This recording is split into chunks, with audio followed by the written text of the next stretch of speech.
Alright, Legacy time it is.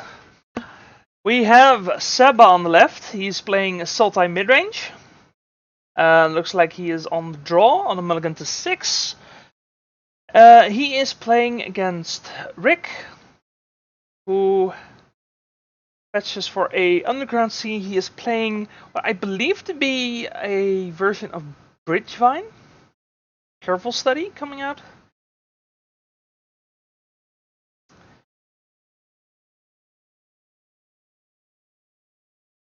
Discarding Bloodghast and I believe a Vengevine. Unfortunately, both players this match were a little bit too far up on the camera. Nothing I can do about that. I'll just have to be vigilant about it. We have Tropical Island Ponder for Seba here.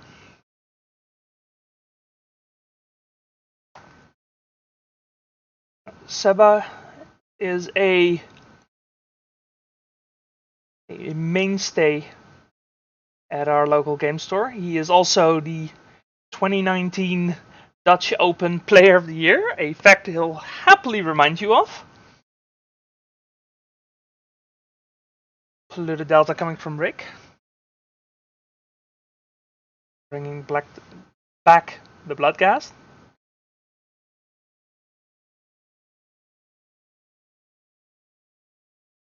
Yeah, Seba was named Player of the Year for 2019, which meant that he had free entry for every event for 2020, which unfortunately meant exactly one event instead of the usual, 6? So he is not too happy about that. Not at all. But what can you do? What can you do?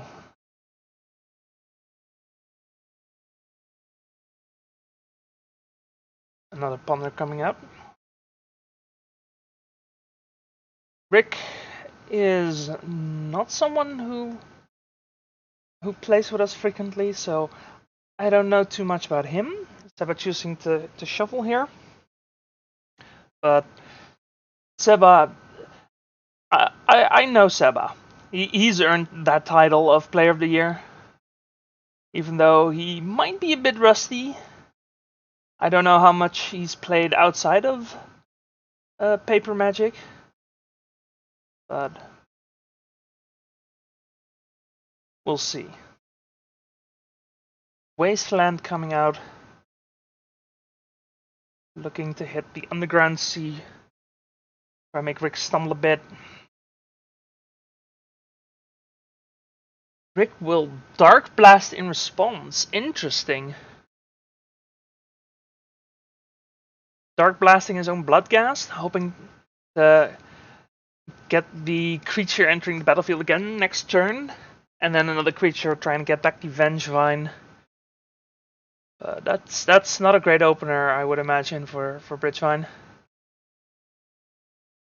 Rick deciding to dredge. I can't quite see what he hit. Well, does include a Polluted Delta, and I think there's a Bridge from Below in there, actually.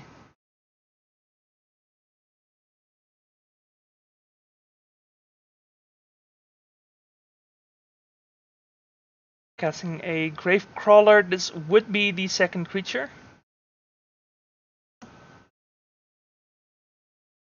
Right? Yeah. And yeah, there was a Bridge from Below, actually. Yeah. So now Hogak coming from Rick's hand here. I guess Hogak is gonna be the second creature. I'm not totally sure. Are we gonna force that Hogak? That is not a creature you want to see resolving. That is a 2-mana 8/8 for all intents and purposes. Saba is gonna take that 4 damage. I believe he Did not answer. Oh no, he forced, of course. He is at 15. Rick being at 19. So yeah, this matchup, I'm not too familiar with it. I would imagine Bridgevine usually gets a pretty strong game one. That Tarmogoyf coming down from Seba is gonna be quite effective, I would imagine. So we have creature, enchantment, instant sorcery, land. Yeah, that's a 5/6. So that Tarmogoyf is gonna do some work here.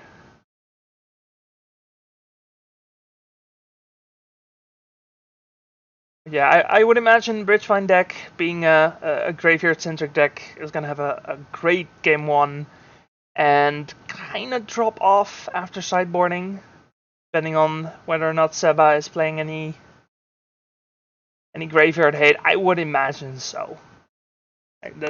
This is still Legacy. There is still a bunch of graveyard decks, so even though most of the meta is looking like Delver right now, this is before Modern Horizons 2. That is worth mentioning. Is it? Oh, I mean, yeah, in general it is. Rick deciding to attack with the Gravecrawler and the Bloodghast, but not the Vengevine.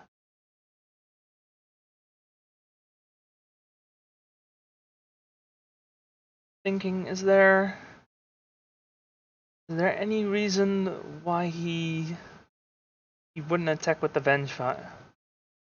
Oh yeah, because the Vengevine is harder to get back, I guess. Yeah. Because you would need the Gravecrawler and the Bloodghast to also die, so that's gonna be a little harder.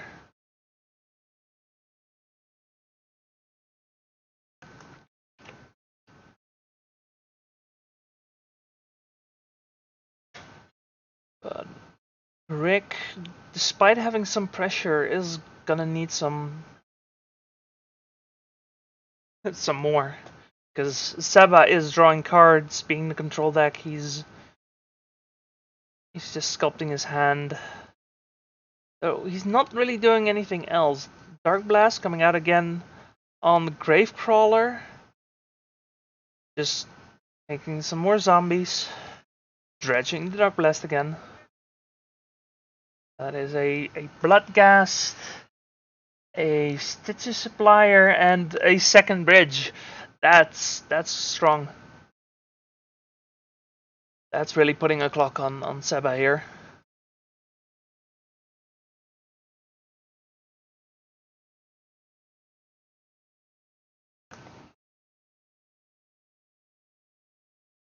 Rick, not sure what he's thinking about. Decides to attack with everything.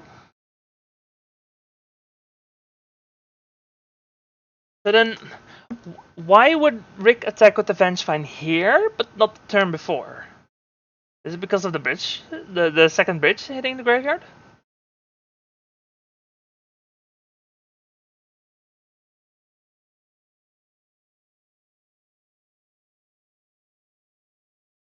Yeah, because now Seba blocks the Vengevine. Takes 6, goes to 7. Rick gets 2 more zombies. And I guess he can outcast Hogak. First he casts the Gravecrawler. Then uses that to cast a Hogak from his hand. Okay. Yeah, that's gonna be the second creature, which brings back the Vengevine. Okay, yeah, that makes sense. Definitely. And at this point, I'm not sure what Seba can do here, other than just say, let's go to game 2, but maybe there is something. Assassin's Trophy hitting the Gag. Does Rick play any basics? Doesn't look like it. So that trophy... No, he is playing basics. He was just making his zombies first.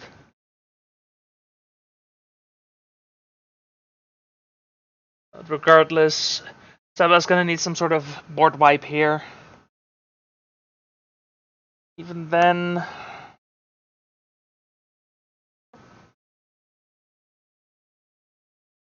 So what board wipes could Seba have?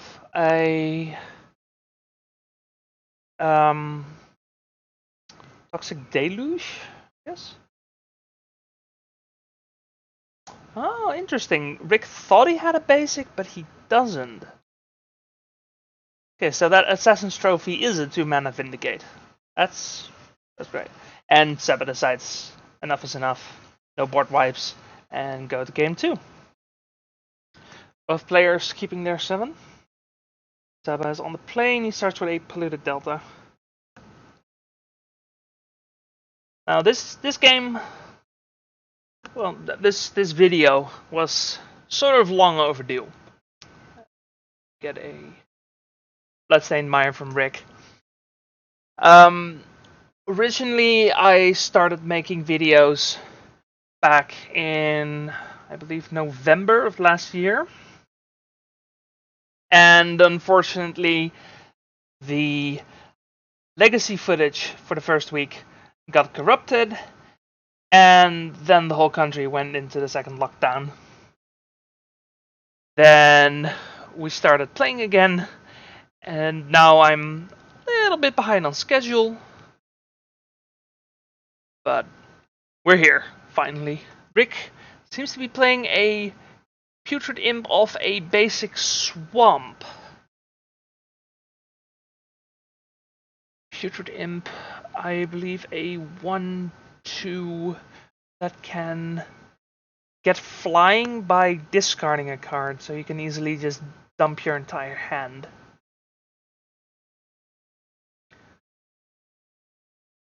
A Verdant Catacomb from Seba.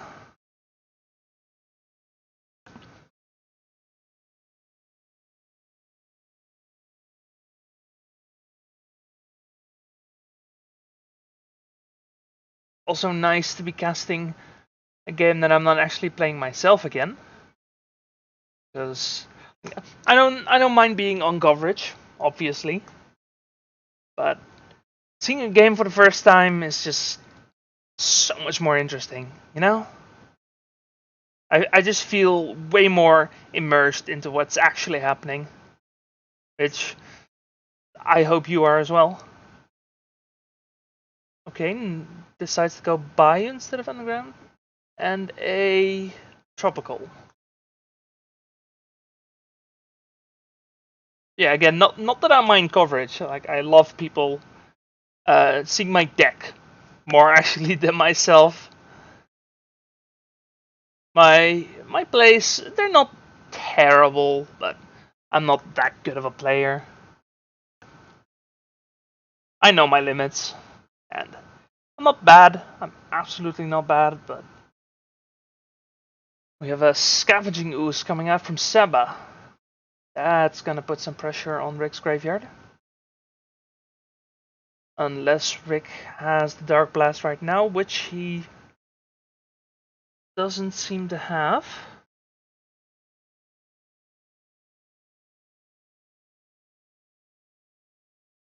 Yes, Scavenging Ooze is going to be a fantastic piece of graveyard hate here. Putrid Imp going to discard the Bloodghast, plays a Dryad Arbor, and then brings back the Bloodghast. Trying to get as much value of this Imp that Rick can, now that the Scavenging Ooze is unable to actually eat anything. We have a Stitches Supplier hitting an Altar of Dementia, it looks like. I believe a Careful Study and a Rainbow Land. Again, apologies. Apparently my instructions weren't clear enough. tutored in dumping the Bridgevines?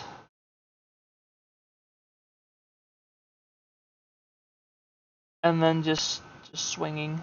No, wait, that's not an attack. That's a Hogak. Ah, interesting. Bringing back both Vengevines, and then swinging with the flying imp and the two Vengevines. That's a good attack.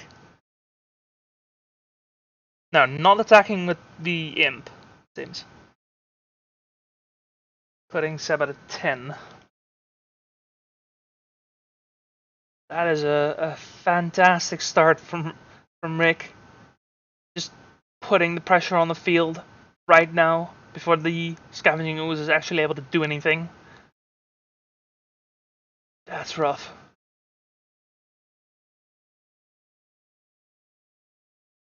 And Seba just not able to do anything.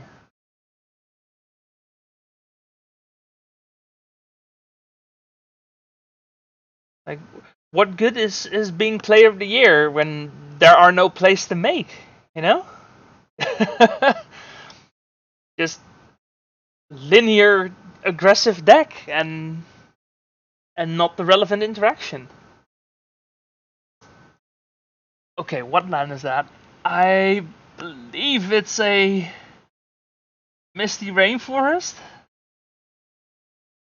Like, don't get me wrong, I love me some expeditions, absolutely, but they are a little bit hard to recognize.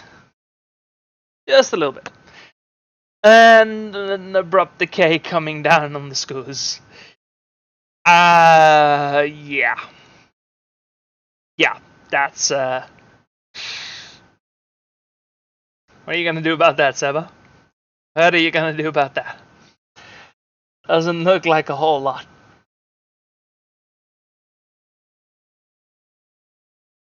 Gaining life isn't gonna do it.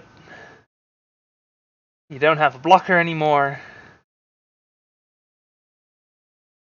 You needed the board wipe.